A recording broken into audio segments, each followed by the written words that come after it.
Hello बच्चों, आज की अपन इस वीडियो में मानव नरजनन तंत्र के बारे में पढ़ेंगे। तो सबसे पहले अपन देखते हैं कि जो मानव नरजनन तंत्र है उसमें कौन कौन से अंग होते हैं। भाई, वर्षण होता है, वर्षण कोश होता है, शुक्रवाहिनी होती है, शुक्राशय होता है, मूत्र नलिका होती है, मूत्राशय होता है, प्रोस्टेट ग्रंथि होती है, शिशन होता है और शिशन मार्ग होता है। तो अपन अभी इनके बारे में अपन क्या करेंगे, चर्चा करेंगे। सबसे पहले अपन किसके बारे में पढ़ते हैं, वर्षण के बारे में पढ़ते हैं। वर्षण, अच्छा, ये सभी क्या है, नर जनन अंग। ठीक है, वर्षण भी क्या है, एक नर जनन अंग। तो मैं इसमें लिख देता हूं कि वर्षण नर जननांगों में एक प्रमुख अंग है, एक प्रमुख अंग है। कौन है प्रमुख अंग? वर्षण, जो किसका निर्माण करता है, शुक्राणुओं का निर्माण करता है, शुक्राणुओं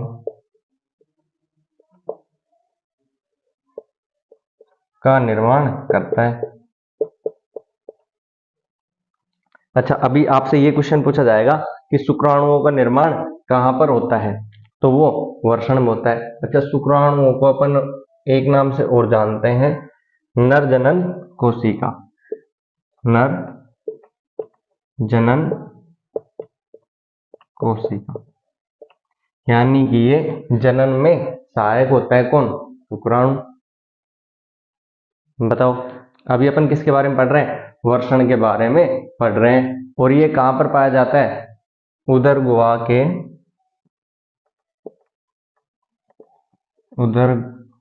गुहा के बाहर वर्षण कोश में पाया जाता है, वर्षण कोश में पाया जाता है। यानी कि सबसे पहले अपन क्या देखेंगे, यानी कि वर्षण है वो एक नर जनन अंग है।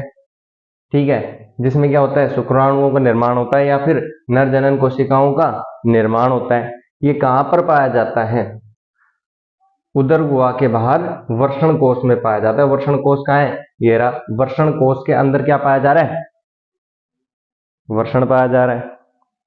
बताओ, देखो इसको उतारो यहां पर, उतार लिया होगा। और ये क्या होता है, दो प्रकार का होता है। कौन? वर्षण दो प्रकार का होता है। देखिए दोनों प्रकार को, पहला है कि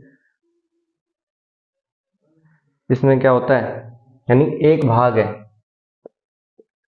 एक भाग में शुक्राणु का निर्माण होता है। एक भाग में किसका निर्माण होता है, शुक्राणु का निर्माण होता है। नहीं, दो प्रकार के बताया, जिसमें पहले भाग में तो क्या हो गया, शुक्राणु का निर्माण हो गया। दूसरे भाग में यह टेस्टोस्टेरोन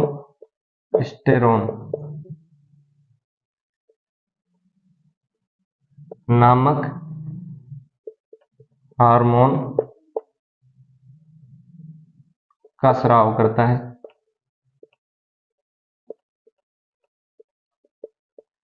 एक भाग में तो शुक्राणुओं का निर्माण हो गया, दूसरे भाग में टेस्टोस्टेरोन नामक हार्मोन का स्राव करता है। जो टेस्टोस्टेरोन हार्मोन है ये अंतःस्रावी ग्रंथियों से निकलता है। यानी कि अपन सीधे लिख सकते हैं कि यह एक अंतःस्रावी ग्रंथि से टेस्टोस्टेरोन नामक हार्मोन का स्राव होता है। लेकिन टेस्टोस्टेरोन हार्मोन है वो क्या काम आता है भाई, शुक्राणु को तो क्या बोलते हैं अपन ने, नरजनन कोशिका, यानी कि ये जनन में सहायक होता है। टेस्टोस्टेरोन क्या होता है, यानी कि यौनारंभ के समय ये जो नर में परिवर्तन हो रहे हैं, यानी कि दाढ़ी मूछों का आना और आवाज का भारी होना, शरीर के आकार में परिवर्तन होना, और बहुत सारे इसके लक्षण हैं, यानी 2 भाग थे ये किसके, वर्षण के, जिसमें पहले में तो क्या हो गया, शुक्राणु का निर्माण, और दूसरे में क्या हो गया, टेस्टोस्टेरोन नामक हार्मोन का स्राव हो गया। यानी वर्षण है ना, वर्षण वर्षण क्या होता है, वर्षण से शुक्राणु का स्राव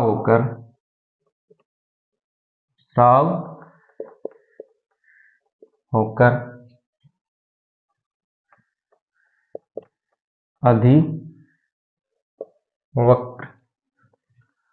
शुक्राणुओं का निर्माण होकर अधिवृषण में संचित हो जाते हैं। यानी अधिवर्षण यहां पर ये अधिवर्षण पाया जाता है, उन्हें लिखा नहीं है, ठीक है। यहां से इनका निर्माण हुआ, किसका, शुक्राणुओं का, ये यहां से निकलकर निर्माण होकर ये कहां पर रुक जाते हैं, अधिवर्षण में रुक जाते हैं। बताओ, वर्षण में किसी को भी किसी प्रकार की कोई भी समस्या हो, अगर वर्षण का कार्य पूछे तो भी यही कार्य हो जाएगा कि शुक्राणुओं का निर्माण और टेस्टोस्टेरोन नामक हार्मोन का स्राव करता है। बताओ, उतारो उसको।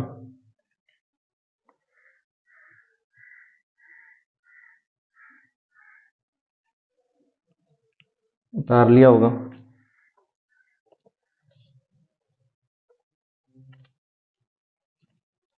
शुक्राणु के निर्माण के लिए जो अपना शरीर का जो तापमान होता है ना, शुक्राणुओं के निर्माण के लिए मैं लिख देता हूं, शुक्राणुओं के निर्माण के लिए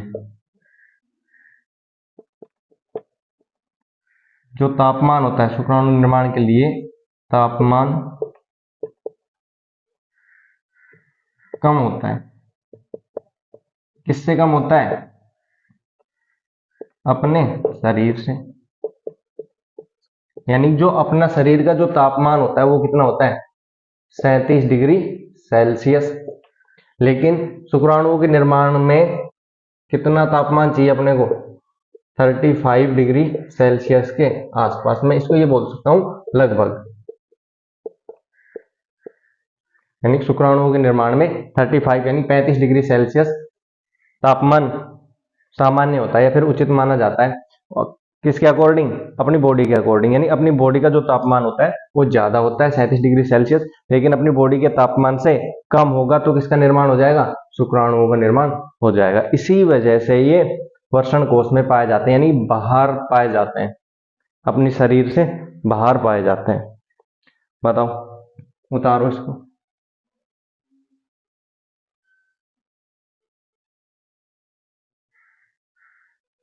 और जो अधिवर्षण होता है, ये अधिवर्षण होता है ना, ये लगभग 6 मीटर लंबी नलिका होती है। अधिवर्षण की 6 मीटर लंबी नलिका होती है। देखो इसको,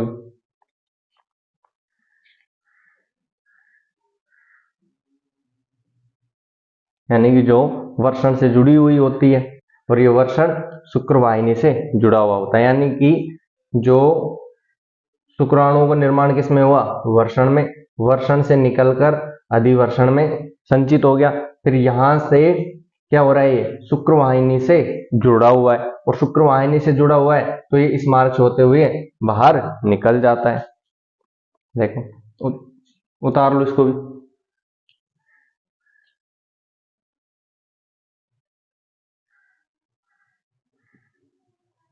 अगला पढ़ेंगे अपन शुक्रवाहिनी।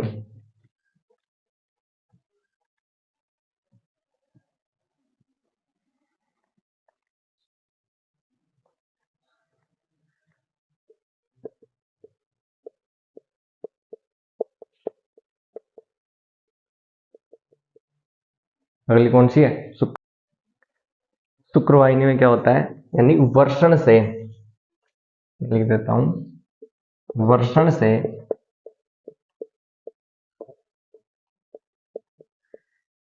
शुक्राणु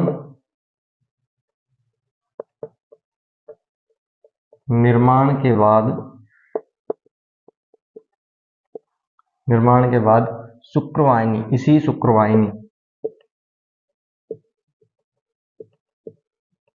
शुक्रवाहिनी से होकर कहां पर चला जाता है? शुक्राशय में चला जाता है। शुक्राशय में चला जाता है, यानी कि वर्षण से किसका निर्माण हुआ? शुक्राणु का निर्माण हुआ। शुक्राणु के निर्माण के बाद ये किस में आ गया? अधिवर्षण में। अधिवर्षण से शुक्रवाहिनी से होकर कहां पर चला जाता है? शुक्राशय से होते हुए मूत्र नलिका से फिर ये बाहर निकल जाता है, यानी कि आगे लिख देते हैं अपन, शुक्राशय और मूत्र नलिका,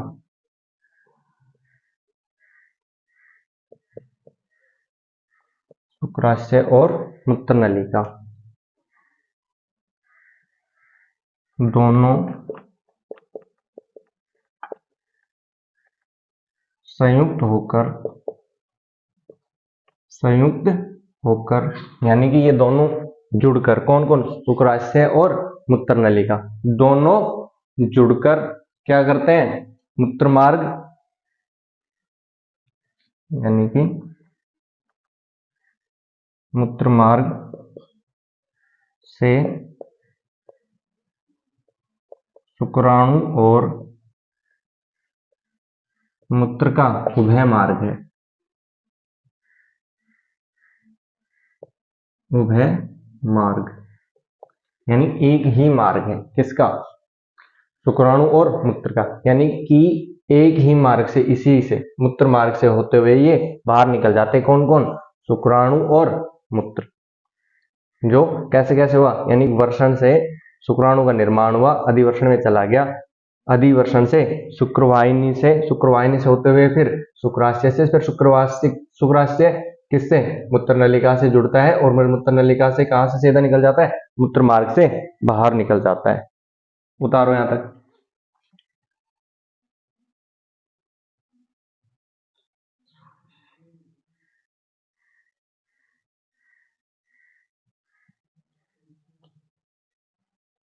अगला किसके बारे में देखेंगे अपन? शुक्राशय के बारे में। ये क्या है? एक थैली जैसी संरचना है। क्या? शुक्राशय एक थैली जैसी संरचना है जो एक तरल पदार्थ का निर्माण करती है।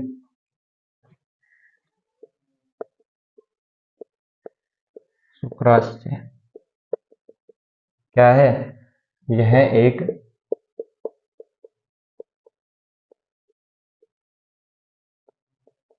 थैली जैसी संरचना है जो क्या करती है? एक तरल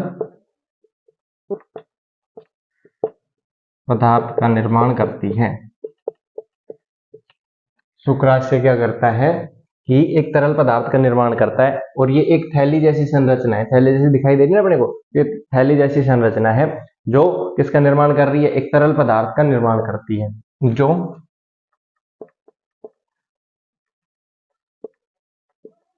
शुक्राणुओं को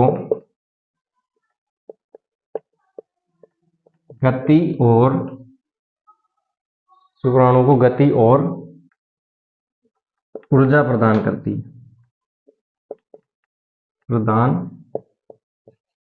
है। कौन? शुक्राशय क्या है? एक थैली जैसी संरचना है जो एक तरल पदार्थ का निर्माण करती है, और यह शुक्राणुओं को गति और ऊर्जा भी प्रदान करती है। उतारो यहां तक। इसमें किसी को भी किसी प्रकार कोई समस्या है? यानी यहां से एक तरल पदार्थ का निर्माण होता है जो क्या करता है? शुक्राणुओं को गति प्रदान करता है और उसको ऊर्जा भी देता है। उतारो यहां तक।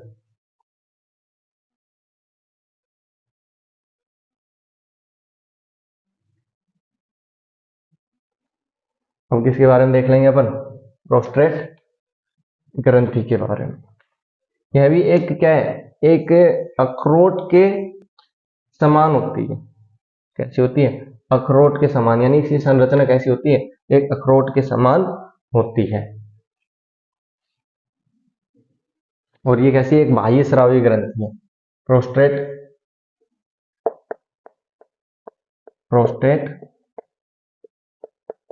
ग्रंथि यह अखरोट के आकार की होती है।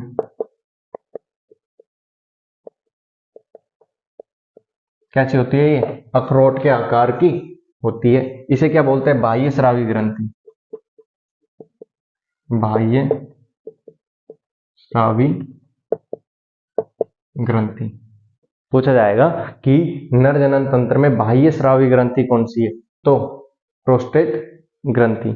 और अंतःस्रावी ग्रंथि कौन हो जाती, वर्षण, जिससे किस हार्मोन का निर्माण हो रहा था, टेस्टोस्टेरोन हार्मोन का निर्माण हो रहा था।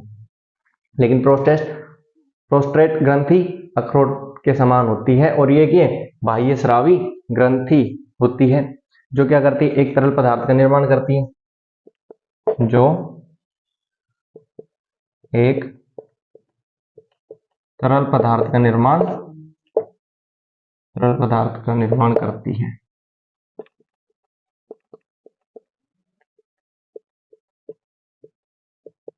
जिसे अपन क्या बोल देते हैं, जिसे वीर्य कहते हैं। ये वीर्य वही है शुक्राणु या फिर नरजनन कोशिका। यानी प्रोस्टेट ग्रंथि अखरोट के समान होती है। मैं बार बार रिवीजन करवा रहा हूँ, बार बार बोल रहा हूँ, यानी कि ध्यान रखना अपने को। अखरोट के समान होती है, बाह्य स्रावी ग्रंथि होती है, यह तरल पदार्थ का निर्माण करती है, जिसे अपन क्या बोल देते हैं, वीर्य कहते हैं। उतारो यहां तक। ये भी क्या कर देगा कि शुक्राणुओं को गति प्रदान करवा देगा। उतारो।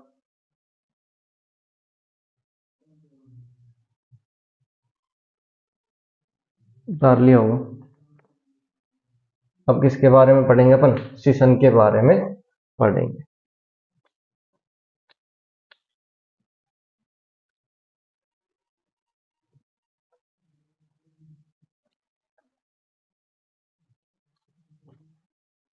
अगला कौन सा अपना,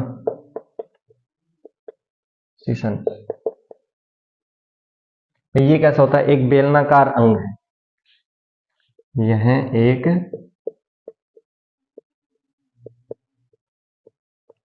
बेलनाकार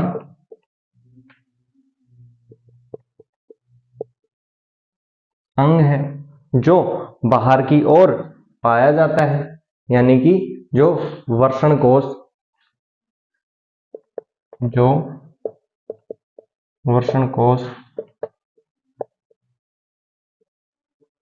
के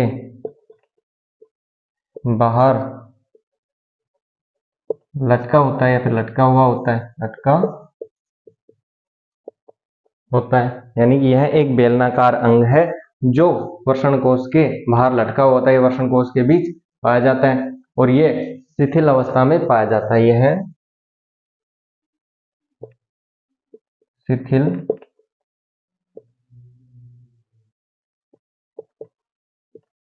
अवस्था या छोटा होता है,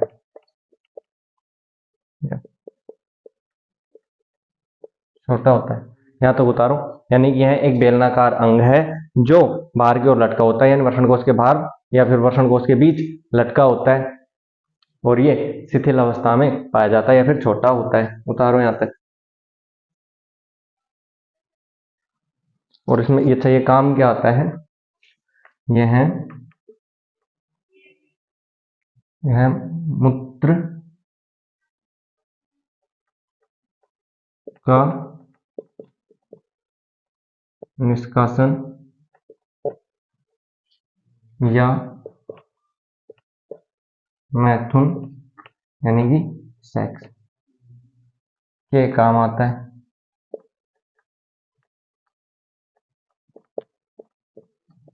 क्या काम आता है, मूत्र का निष्कासन या फिर मैथुन के काम में आता है। सीसन उतारो यहाँ तक, फिर एक नोट लिखवाएंगे।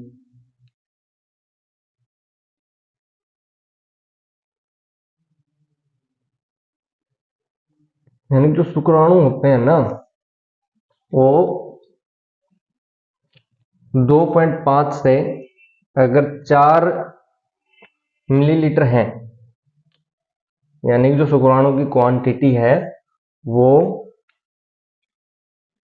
यानी शुक्राणु की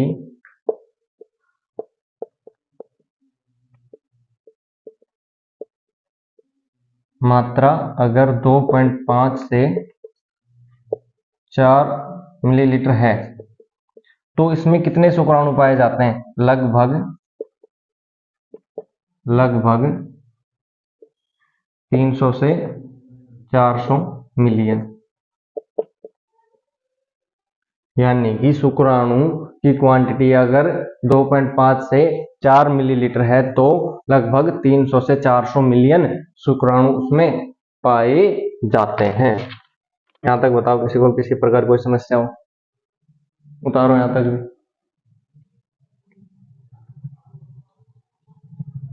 अब अपन बात कर लेते हैं कि शुक्राणु का जीवन काल कैसे क्या होता है।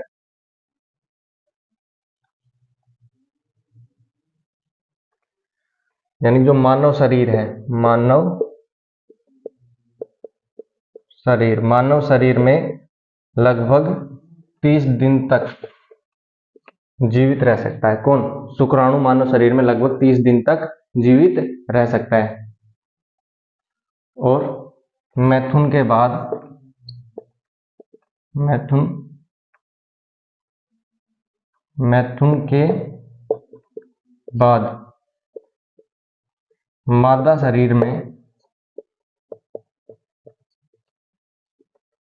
मादा शरीर में लगभग 72 घंटे तक जीवित रह सकता है।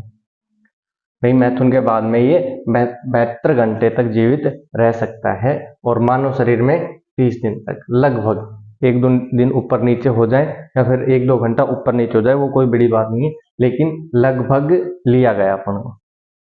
बताओ, इसमें किसी को भी किसी भी प्रकार कोई समस्या हो तो बता सकते हो आप।